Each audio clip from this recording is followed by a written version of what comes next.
Voy a empezar.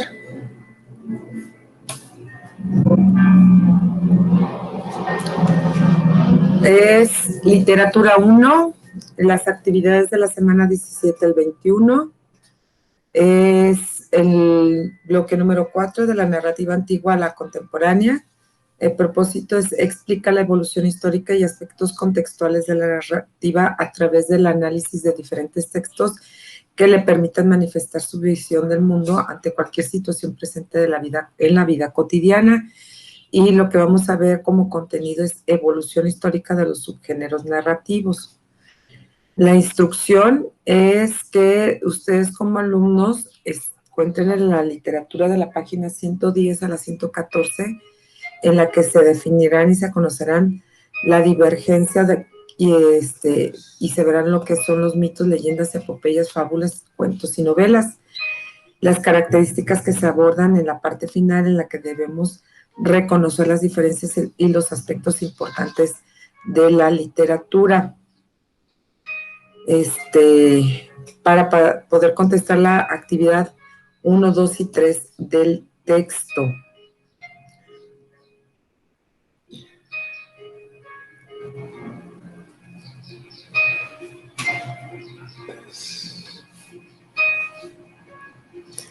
Y voy a empezar primeramente con los mitos, que yo creo que les voy a tener que poner este enlace.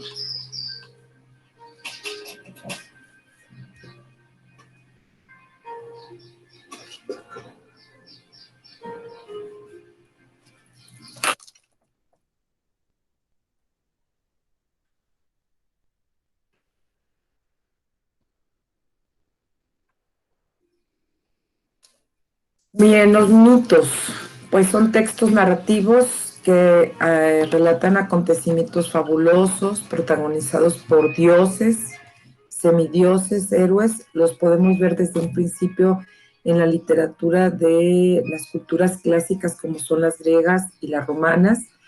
Suelen explicar mágicamente los fenómenos de la naturaleza o los sucesos cósmicos relacionados con la creación del mundo.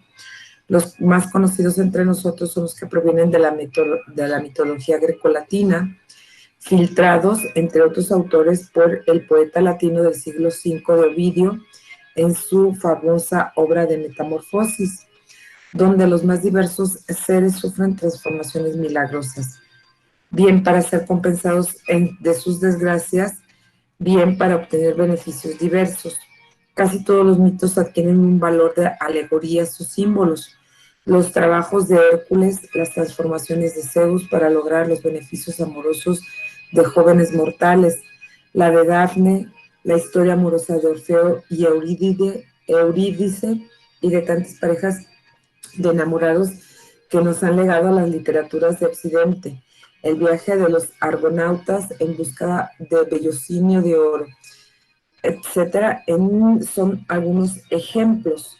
Vamos a ver mitos grecolatinos, unos ejemplos.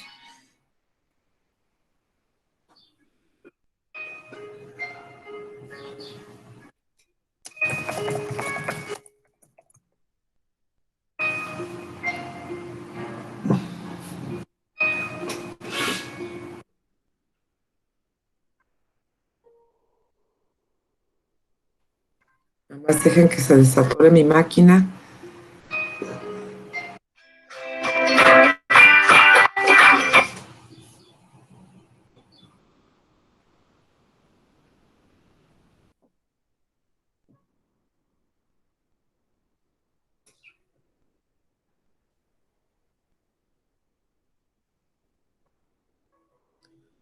Quiero pasarles el video.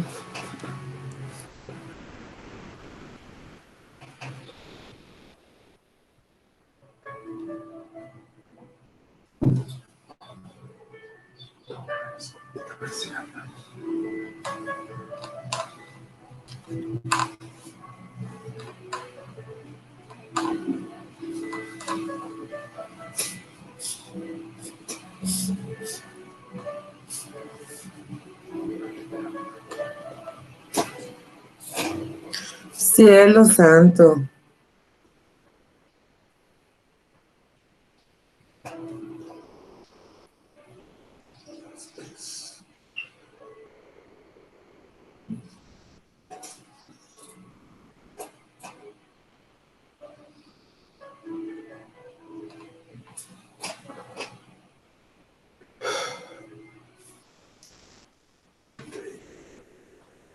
Ay, ¿dónde está para cerrarla?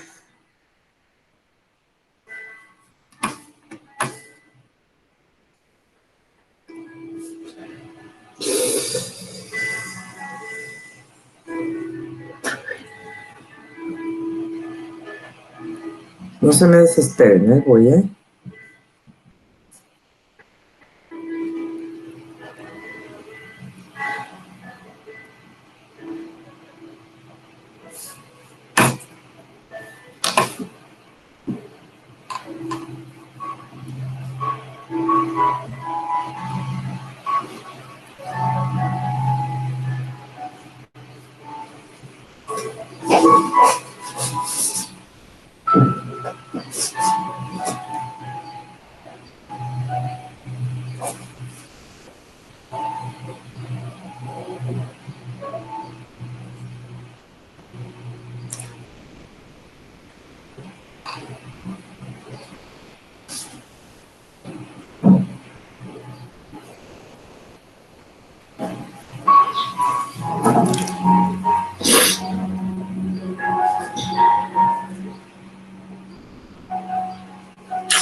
¿Qué tal, tic-tackers? ¿Apurando los últimos días de vacaciones? Corred a la playa más cercana o a vuestro rincón favorito de la montaña. Y no os olvidéis de la crema solar, la sombrilla y una buena lectura para pasar el rato. O aún mejor, vuestro móvil para ver este recopilatorio de los mejores personajes de la mitología griega. Os aseguramos que estas historias, aunque tengan ya varios siglos, son igual de truculentas y apasionantes que cualquier libro de aventuras o serie de televisión actual. Comprobadlo vosotros mismos con los mitos de Perséfone, el grifo, la caja de Pandora, el ave fénix y Némesis. Y no olvidéis contarnos en los comentarios cuál es vuestro favorito o pedirnos otros nuevos. ¿Listos para viajar al Olimpo? Hola tic-tackers, en el vídeo de hoy os hablaremos del mito de Perséfone, también llamada Coré, una diosa de la mitología griega. Era la deidad de la vegetación y traía la fertilidad a los campos, pero al mismo tiempo era la reina del inframundo y llevaba a cabo las maldiciones de los hombres sobre las almas de los muertos. A través de su historia, los griegos encontraron una explicación al fenómeno de las 4 estaciones del año. ¿Queréis saberla? Perséfone nació de Zeus, padre de los dioses y rey del Olimpo, y Demeter, la diosa madre de la agricultura. El origen de su nombre no está muy claro, quizá provenga de la forma Persefata, que significa la que limpia el trigo, pero también podría venir de la expresión Ferein Phonon, que significa la que trae la muerte. Existen también varias versiones de su historia, pero la más completa es la que aparece en uno de los himnos homéricos, del propio poeta Homero. Concretamente, en el himno a Demeter se cuenta que Perséfone solía vivir con su madre, alejada del resto de los dioses del Olimpo. A pesar de eso, destacaba tanto por su belleza que tenía varios pretendientes. Entre estos estaban Hermes, el dios del ingenio, Ares, el de la guerra, Apolo, el de las artes, y Hefesto, dios del fuego y de la forja. Sin embargo, Demeter, su madre, rechazó todos los regalos y propuestas de enlace y escondió a su hija de las demás deidades olímpicas. Uno de los que más encaprichado estaba de Perséfone era Hades, dios del inframundo, el reino de los muertos. Decidió pedirle permiso a su hermano Zeus, padre de Perséfone, para casarse con ella, y lo consiguió. Pero Demeter nunca permitiría que su hija bajase al inframundo, así que Hades planeó secuestrarla y llevársela junto a él a sus dominios. Un día, Perséfone estaba inocentemente recogiendo flores en un campo de Enna, en la isla de Sicilia. Aparte de algunas ninfas, le acompañaban Atenea, diosa de la sabiduría, y Artemisa, diosa de los animales. Cuando se inclinó a recoger un narciso, hubo un estallido y una grieta se abrió en la tierra. De ella surgió Hades, que sin oposición montó a Perséfone en su carro y se la llevó al inframundo. Las ninfas, en castigo por no haber intervenido, fueron convertidas en sirenas, y la pobre Demeter quedó desolada. Abandonó todo para dedicarse a buscar a su hija incansablemente por los confines de la tierra, ayudada por las antorchas de Hécate, deidad de los caminos y tierras vírgenes. Como diosa de la agricultura, la obsesión de Demeter tuvo lógicamente efecto sobre la naturaleza. Según algunas versiones, prohibió que la tierra fuese sembrada. En otras, simplemente descuidó su labor como madre de la agricultura, sumida en la desesperación, y los campos perdieron su fertilidad. Hécate le sugiere a Demeter que le preguntase a Helios, la personificación del sol que todo lo ve, para averiguar qué había pasado, y este le revela finalmente el paradero de su hija. Zeus, presionado de un lado por los gritos de los seres humanos, hambrientos por la falta de cosechas, y del otro por el llanto de Demeter, accedió y decidió intervenir. Ordenó a Hades que liberase a Perséfone, enviando a Hermes, dios del ingenio, a rescatarla. Hermes negoció duramente con Hades y finalmente consiguió convencerle. Una de las condiciones para que Perséfone pudiese salir del inframundo era que no consumiese alimentos de allí, y efectivamente, en la tristeza de su cautiverio, se había negado a probar bocado. Pero antes de que se pudiese marchar del inframundo, Hades la engañó para que comiese 6 semillas de granada. Hermes consiguió llevarla de vuelta con éxito, pero en castigo por haber comido alimentos del inframundo, Perséfone estaba obligada a volver cada año, un mes por cada semilla que había tomado. A partir de entonces, pasaría cada año 6 meses en el Olimpo junto a su madre y otros 6 meses en el inframundo junto a Hades. Cuando Demeter y su hija estaban juntas, la tierra florecía de vegetación, pero la otra mitad del año se convertía de nuevo en una tierra estéril. Y así fue como los antiguos griegos explicaron el ciclo de las 4 estaciones y su efecto sobre la naturaleza. Al margen de este, Perséfone aparece también en muchos otros mitos clásicos, como la historia de Orfeo, el músico que descendió a los infiernos para recuperar a su esposa muerta. Perséfone queda tan conmovida al oírle tocar que les permite volver de nuevo a la tierra. O en el mito de Adonis, un joven tan hermoso que la mismísima Afrodita, diosa de la belleza, se enamoró de él. Ella fue quien le envió junto a Perséfone para que lo cuidase, pero no contaba con que la reina del inframundo también se obsesionase con él y se negase a devolverlo. La disputa fue resuelta por Zeus, que decidió que Adonis pasase una parte del año con cada una. Perséfone apareció en numerosas obras del arte clásico griego. Suele estar vestida con una túnica y llevando un manojo de heno, aunque también puede sujetar un cetro o una pequeña cajita. También era la protagonista, junto a su madre, de los misterios eleusinos, unos rituales que se celebraban en la época de la siembra, en los que se festejaba su regreso a la tierra y que prometía a sus fieles un mejor destino en el inframundo. El mito de Perséfone, además de ser tan interesante, es una de las maneras más claras de ver cómo los griegos se relacionaban con sus dioses y sobre todo cómo trataban de buscar una interpretación a los fenómenos que no tenían explicación.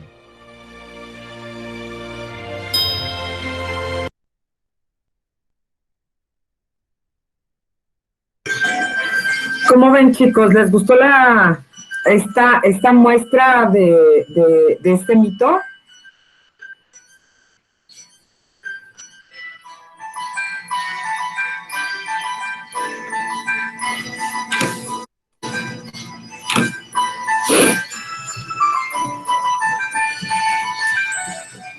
Muchachos. Sí, maestra. De hecho, la historia de Perséfone o el mito de Perséfone es uno de los más interesantes en la cultura griega que yo considero lo que he leído. Ok, a mí me gusta mucho, sobre todo la Ilíada y la Odisea, son narrativas en prosa, que pues dan mucho a conocer el tipo de cultura y de sociedad que se desarrollaba en esa época. Entonces, los mitos son momentos históricos, auge de las civilizaciones antiguas, desde la Mesopotamia hasta los pueblos originarios de América. No se consideran ficción debido a que pertenecen a una cosmovisión de cada cultura.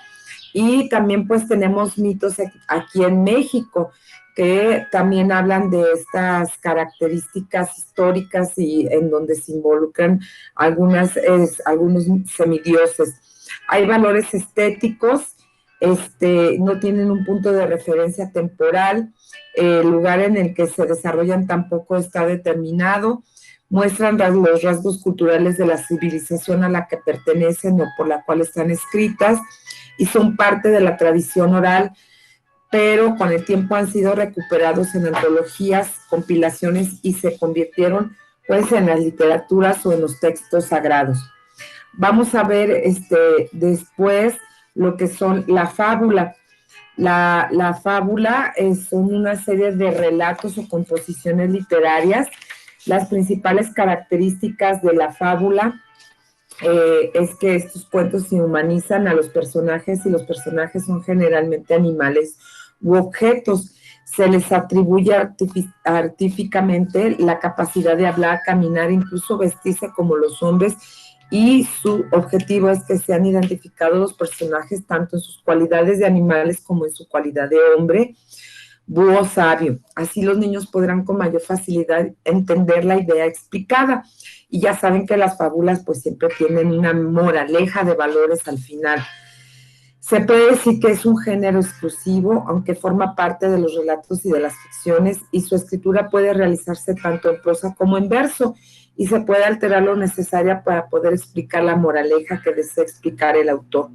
Hay 4 autores muy reconocidos en este género, que es Gallo, Julio Fedro, Samaniego, Juan de la Fontaine y Esopo. Entonces, vamos a ver un ejemplo de una fábula.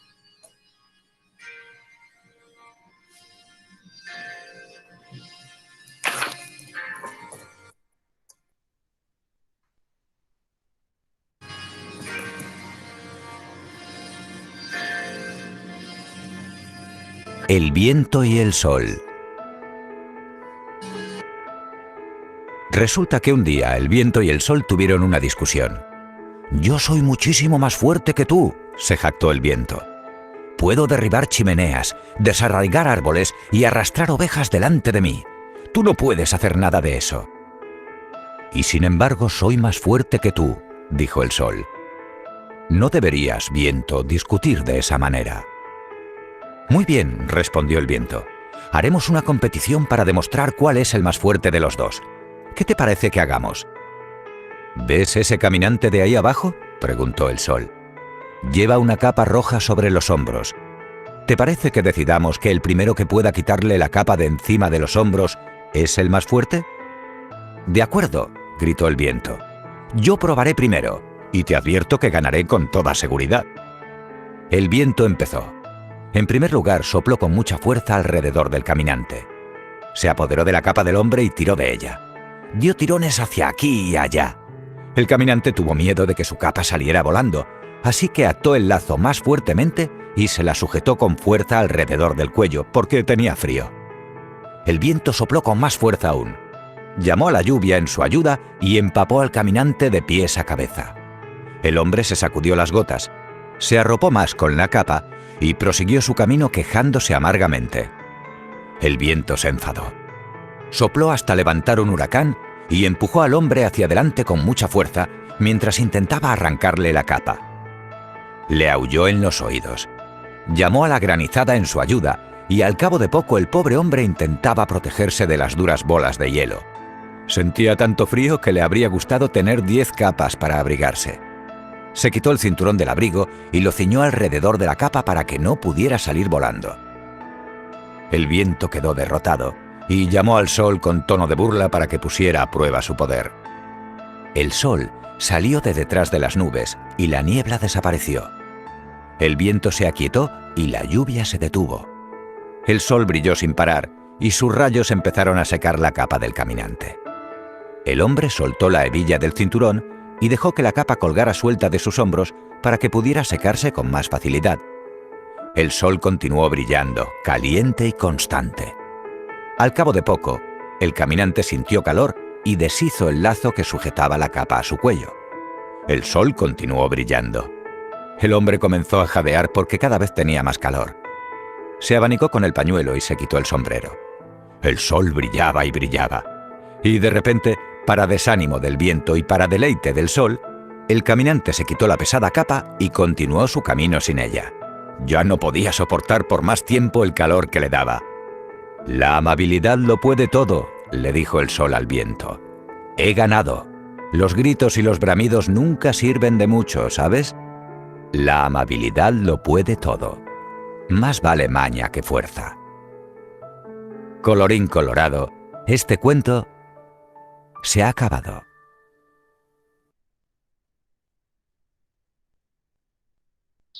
Aquí podemos ver en esta fábula que hay al final una moraleja de aprendizaje, y que nos señala con las características.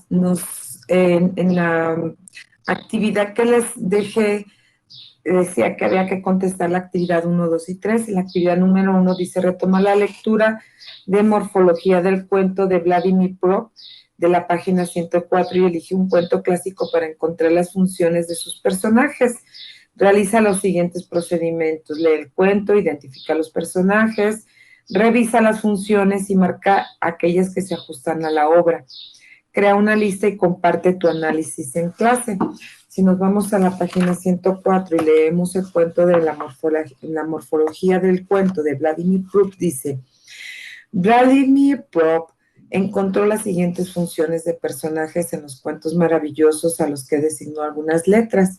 Las primeras 7 son griegas, las subsecuentes son latinas, para representarlas simbólicamente. Uno de los miembros de la familia se aleja de la casa. Definición: alejamiento, designación por beta.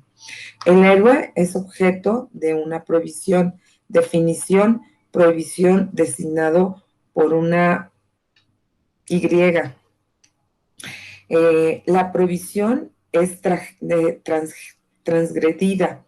Definición: transgresión, designada por, ahí está, no me acuerdo qué letra es. La 4, el agresor intenta obtener informaciones. Definición: interrogatorio, designada por una delta. Si es delta, creo.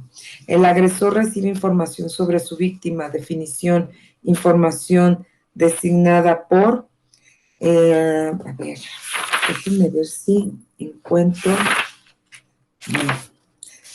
El agresor intenta engañar a su víctima para apoderarse de ella o de sus bienes. Definición: engaño.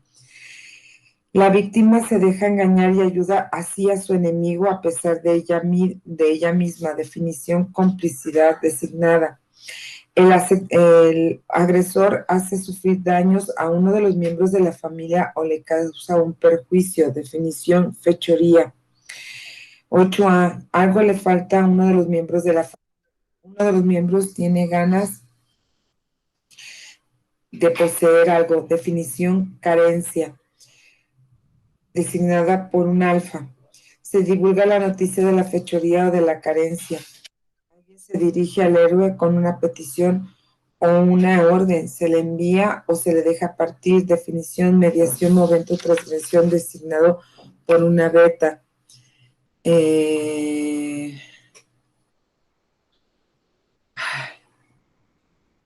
Ya cerré una página que no debería de haber cerrado. Y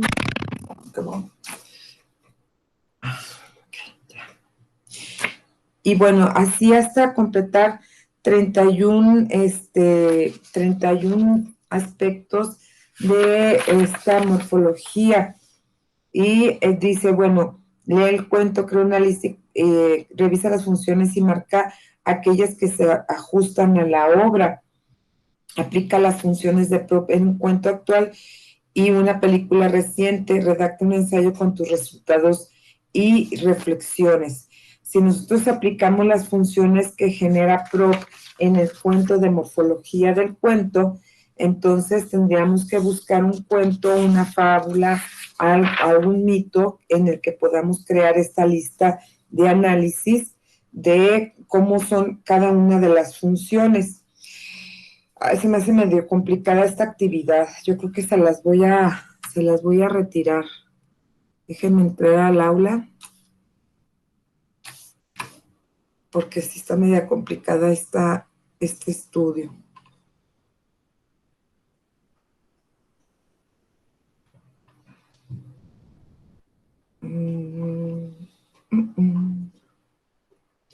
Quisiera que mejor trabajaran con algo más sencillo. La actividad número 2 dice: elige 2 personajes ficticios para desarrollar una leyenda y un mito en torno a ellos. Ahí sí está más fácil. Pueden, ya con las características del mito y de la leyenda, pueden desarrollar un mito o una leyenda, utilizando algún personaje ficticio que ustedes puedan crear. Aquí se los voy a completar la actividad. Y luego vámonos a ver las epopeyas.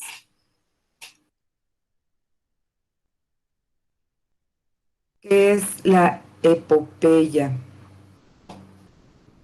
Este género narrativo es el género narrativo más antiguo, tiene su origen en las grandes narraciones épicas y heroicas de la antigüedad, fundamentalmente en la Ilíada y en la Odisea.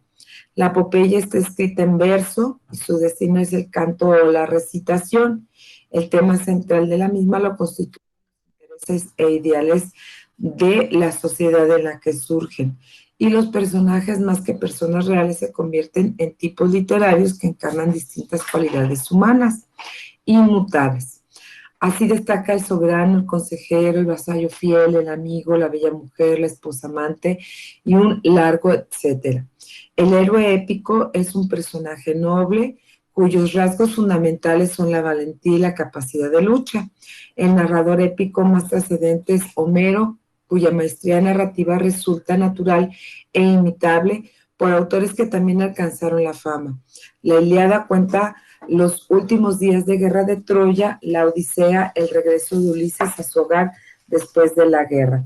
Vamos a ver algún fragmento de una epopeya.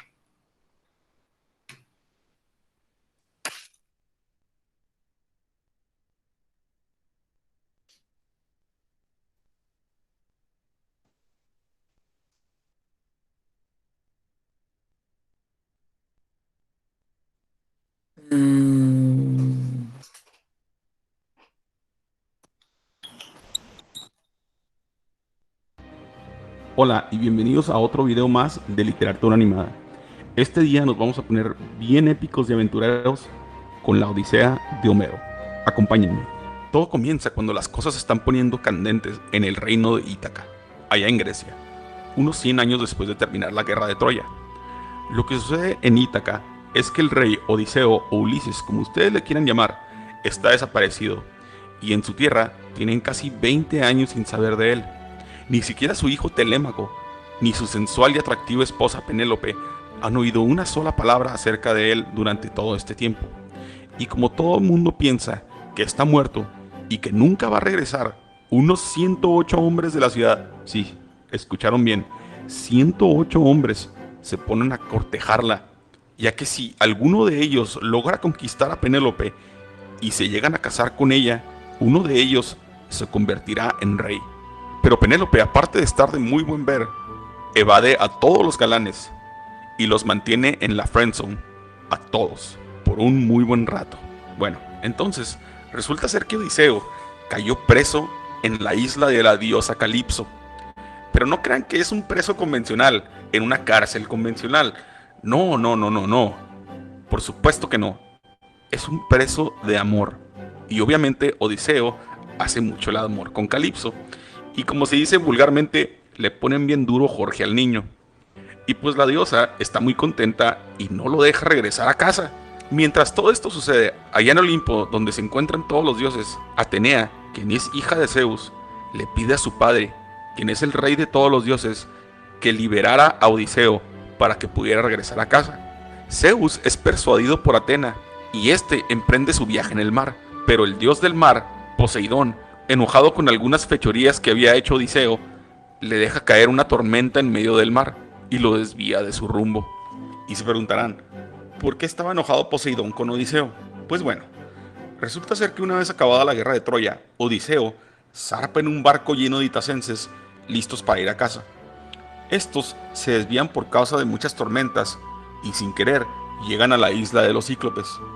Pero no vayan a pensar que los cíclopes eran todos unos galanes, como los que salen en los X-Men, porque los de la mitología griega eran monstruos gigantes que solo tenían un ojo. Y por desgracia, uno de estos monstruos se come a varios itacenses que acompañaban a Odiseo. Pero antes de que se comiera a Odiseo, este le da un nombre falso. Odiseo le dice al cíclope que se llaman Nadie. Esa misma noche lo emborracha y hace una lanza mientras este está dormido. y madres, se la clava en su único ojo y Ulises logra escapar. Bueno, resulta ser que el cíclope es hijo directo de Poseidón y es por eso que él le avienta una gran tormenta a Ulises cuando éste se dirigía a Ítaca y tarda casi 10 años en regresar a casa después de que acabó la guerra. Después pasan por la isla Eolo, que está en camino a Ítaca, solo para desviarse otra vez y caer en la tierra de Circe, donde se encuentran con sirenas. Pero no crean que son como la sirenita de Disney. En la mitología griega, estos eran monstruos que tenían voces hermosas que hipnotizaban a todos aquellos que escuchaban sus cánticos, para después devorarlos. Pero Odiseo, siendo el protagonista de nuestra historia, será el primero y el único en escuchar el canto de las sirenas y vivir para contarlo. Después desembarcan en la isla de Helios, dios del sol, donde hay muchas vacas. Pero antes de llegar a esta isla, habían recibido advertencias que no se comieran esas vacas, o podían morir. Pero 6 de sus hombres, en vez de morir de hambre, deciden comerse las vacas y mueren. Bueno, ya finalmente Odiseo regresa a Ítaca, y con la ayuda de Atena, este logra hacerse pasar por mendigo, para pasar desapercibido y tratar de entender la situación actual en su tierra. Todo para enterarse de que su muy sexy esposa tiene muchísimos pretendientes y que estos solo quieren llevársela a la cama y comerse su comida. Durante ese episodio, Penélope, cansada de esperar, decide que le va a dar la oportunidad a uno de todos sus pretendientes, pero únicamente si pueden pasar una prueba muy difícil, que consiste en utilizar el arco de Odiseo para lanzar una flecha a través de las cabezales de 12 hachas. Después de que Odiseo gana la competencia como todo un campeón, este revela su verdadera identidad a todos los presentes. Y madres que Odiseo se vuelve loco y como poseído por el demonio y con sed de venganza por todo lo que había visto, acribilla a todos los pretendientes de Penélope, su esposa. Y como había matado a todos los jóvenes de Ítaca, los padres de los jóvenes le reclaman: pues ¿qué te pasa, p***? ¿Por qué mataste a nuestros hijos? Y en eso entra Atena para solucionar el caos y les dice que ella ya está cansada de tanto drama y tanta violencia y ya es hora de vivir en paz, por lo cual todos acuerdan y terminan todos viviendo en paz.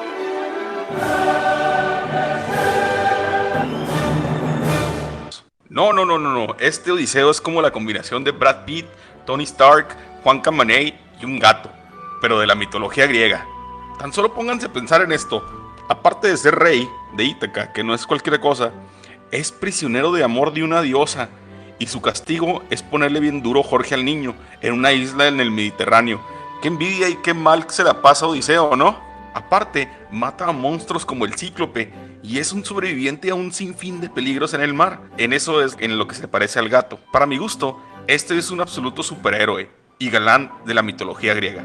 Todas estas aventuras lo convierten en un individuo muy experimentado, como por ejemplo cuando engaña al cíclope y le da un nombre falso para no ser devorado, o cuando por fin llega a Ítaca y se disfraza de mendigo para no ser reconocido y poder anticipar los movimientos de sus enemigos. Pero para alguien tan audaz y valiente como Odiseo, hay veces que parece una balsa en medio del mar sin rumbo ni dirección, porque hay veces que parece estar controlando la situación, pero otras veces se le sale de las manos. Por eso es que salen a relucir dos preguntas: ¿es acaso culpa de los dioses todo lo que le pasa a la tierra? ¿O acaso somos los humanos los causantes de todo? Miren lo que dice Zeus, cito: ay, ¿cómo culpan los mortales a los dioses? Pues de nosotros, dicen, proceden los males, pero también ellos por su estupidez soportan dolores más allá de lo que les corresponde. Por ejemplo, ¿de quién es culpa de que Odiseo haya estado ausente por tanto tiempo? ¿Acaso fue su culpa por haber cegado al hijo de Poseidón? ¿O acaso Poseidón es un dios muy retrógrada y no agarra la onda? Ahora, no podemos culpar a Odiseo sin haber visto la historia de Agamenón, quien trata de irse a casa después de la guerra de Troya, con la excepción de que cuando éste llega a la casa, encuentra a su mujer en la cama con otro, pero este de inmediato lo mata.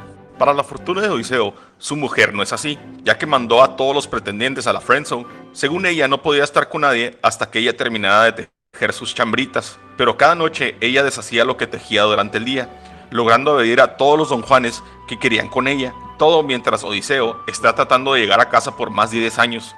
Imagínense, 10 años de abstinencia por estar esperando a su marido es algo igual o más heroico que lo que hizo Odiseo mientras estuvo perdido. Así que la moraleja de esta historia es algo que la mismísima Penélope, Atenea y otras mujeres han comprobado. que no importa qué tan chingón seas, como lo era Odiseo, nunca vas a lograr hacer nada sin la ayuda de una mujer. Y esto fue la Odisea de Homero.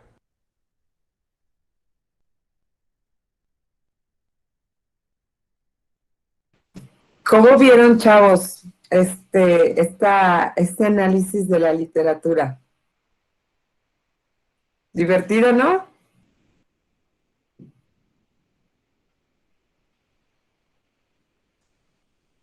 Sí, se me hizo divertido. Está como muy como enredoso, pero entendible. A mí me encanta. Por eso yo les digo, o sea, sí, tienen que leer las obras, ¿eh? O sea, yo sí he leído la Odisea y la Ilíada. Y sobre todo que la literatura les va a permitir desarrollar escenarios imaginativos, porque a la hora que ustedes están leyendo, van a tener esta posibilidad de irse imaginando las características de los personajes, de ir imaginando los escenarios en donde se está desenvolviendo, y esto les va a ayudar. Quiero decirles que la literatura tiene una manera de intervenir en el desarrollo fisiológico del cerebro, lo que les va a generar hábitos o habilidades de creatividad, de destrezas, que van a ser utilizadas ustedes en su vida cuando estén de profesionistas. Entonces, deben de leer literatura, por eso es tan importante que lleven estas materias. Las características que nos manejan las epopeyas vienen en la página 113, en donde dice, bueno, que están elaboradas en las civilizaciones antiguas y de Edad Media. Actualmente se presentan como novelas fantásticas maravillosas y de ciencia ficción, y que las obras más destacadas ya las veíamos en la explicación anterior, es la Ilíada, la Odisea de Homero, la Eneida de Virgilio, el libro de los reyes de Chabanel de Forduzzi, el Cantar de Miocid, que es muy bonito el Cantar de Miocid, el Cantar de Roldán, Beowulf, el Popol Vuh. El Popol Vuh es precioso, esa epopeya que es de la literatura maya prehispánica, y el gaucho Martín Fierro de José Hernández. Entonces, suelen tener o suelen contar la historia de un pueblo y son protagonizados por un héroe que vence al mal y se transforma en alguien mejor, por lo que su historia se convierte en un referente social, como sucedió con la epopeya de Gilgamesh en Mesopotamia, o de Odiseo en Grecia. En las obras de la época antigua se incorporan de la historia, y las epopeyas de la Edad Media incluyen elementos religiosos como ángeles o santos. Se desconoce el autor de algunas obras, por ejemplo, el Cantar de Miocid y el Cantar de Roldán y Beowulf no, son anónimos. No se sabe quién los escribió, sobre todo porque en esta época estamos hablando de que muchas de las narrativas o de la literatura son de expresión oral, y iban de boca en boca con los trovadores, por lo tanto, pues se desconoce cuál es realmente el autor. Y luego vamos a ver, bueno, ya vimos la fábula, vamos a ver lo que es la leyenda. La leyenda es una narración la leyenda es una narración proveniente de una tradición oral que se ocupa de contar hechos naturales o sobrenaturales dentro de un tiempo y lugar definidos, formando parte de la cosmovisión de una cultura. Por lo tanto, la leyenda es un relato folclórico. Como el mito, la leyenda busca dar explicación o fundamento a un hecho, pero mientras el mito busca explicar el origen del mundo, la leyenda se basa en lo cotidiano y en lo concreto, explicándose, por ejemplo, el origen del nombre de un lugar o la formación de un lago, o, por ejemplo, la leyenda de la Llorona, la leyenda de la Isla de las Muñecas. Todo este tipo son leyendas y no son mitos, que son las características que la hacen diferente una de otra. En este sentido, también se distancia del cuento, pues siempre está ubicado en un lugar y tiempo real, y pues tiene bases históricas. Otro rasgo distintivo de la leyenda es que su eje central es el hombre, a diferencia del mito que se centra en dioses y seres sobrenaturales. A diferencia del cuento, la leyenda no narra sobre un hombre singular, sino más bien de un arqueotipo, es decir, los personajes de la leyenda son el anciano sabio, el joven temerario y el héroe. Y bueno, en el caso de la leyenda, no sé si muchos de ustedes vieron esta película caracterizada por cuando habla sobre la leyenda de la Llorona. Déjenme ver qué encuentro. El conejo de Habla de la de las películas, ¿no, maestra? Sí, por ejemplo, aquí está esta. Ahí va. Cuenta una leyenda que en el México antiguo. ¡Tona! ¡Rita! ¡Can!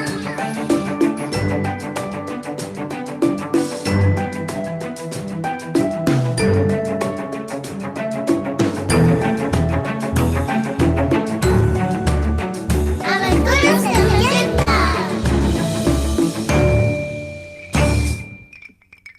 La leyenda de los volcanes.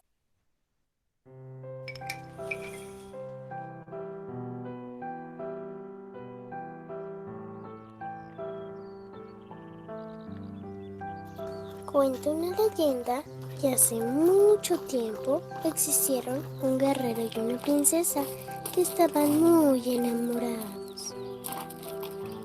Ita, tengo algo para ti. ¿Para mí? Mira. ¡Wow!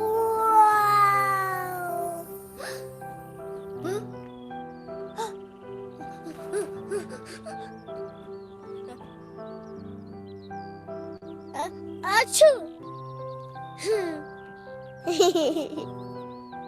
Bueno, eso no salió muy bien, pero...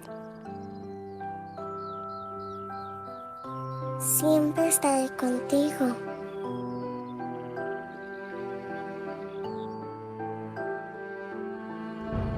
Pero un día, una amenaza de muerte y destrucción llegó a su pueblo, obligando al guerrero a separarse de su amada para ir a defenderlo. Volveré y estaremos juntos siempre, lo prometo. El guerrero, al conocer a ese gigante, se dio cuenta que no iba a ser tan fácil vencerlo.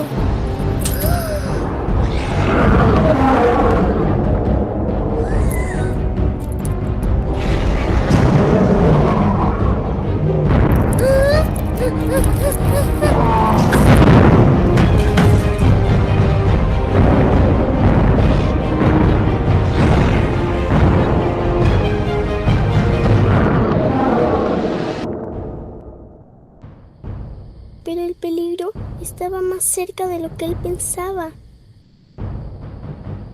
amenazando aquello que él tanto protegía.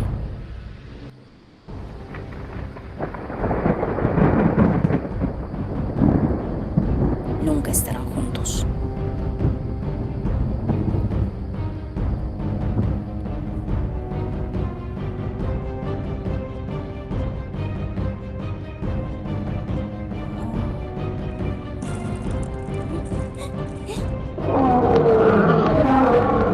Mientras tanto, el guerrero supo que nunca podría vencer aquella maldad. Lo siento, hijita. A veces, para proteger lo que más amamos, debemos vencer nuestros miedos.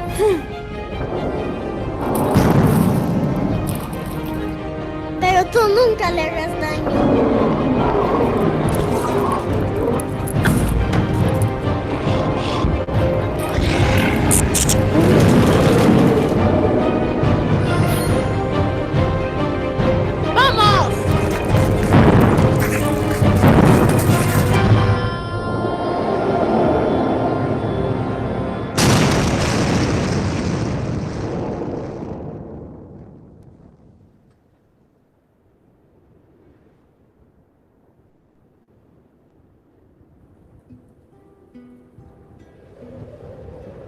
Al regresar el valiente guerrero buscó a su amada.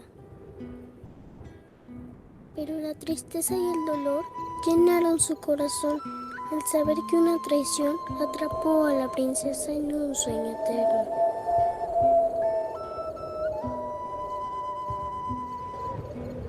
Entonces sucedió algo que nadie se imaginaba.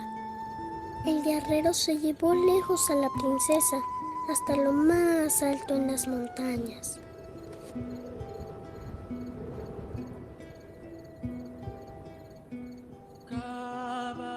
Siempre estaré contigo.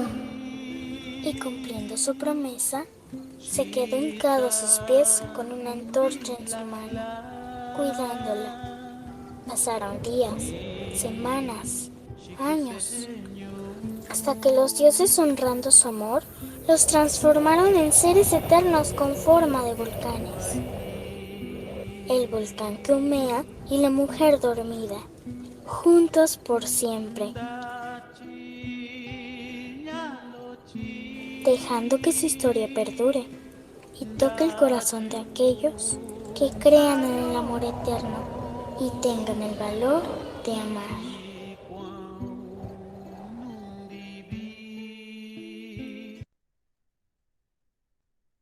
Bueno, esta es la leyenda de el Iztaccíhuatl y el Popocatépetl, y es una leyenda mexicana.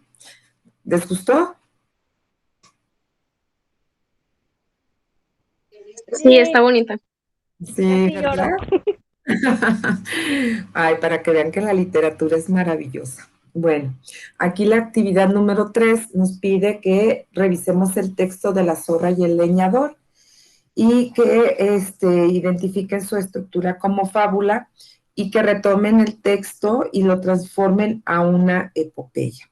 Entonces, nada más van a hacer la actividad de la página 112, así como viene en las indicaciones de su plataforma. Se las voy a volver a compartir. Los alumnos deberán elaborar las actividades de la página 112. Actividad 2 y la actividad 3 de la página 114. ¿Okay? Es la única. Son las únicas actividades que van a elaborar. ¿Ok? Y les paso por WhatsApp la fotografía de ambas páginas. Chicos, si no hay dudas, pues yo me despido y les agradezco que hayan estado presentes.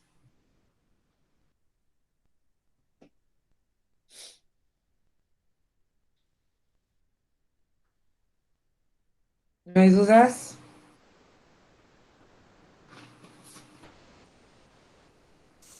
Dentro de lo que cabe, en lo personal, no, maestra. Muy bien. Ok. Pues ya se pueden ir desconectando. Y espero sus actividades. Bye. Ok, hasta la próxima, lindo Lidia. Igualmente. Ya les pasé. Muchas gracias, maestra. Por Adiós, nada. maestra, gracias por su tiempo. Adiós. Gracias.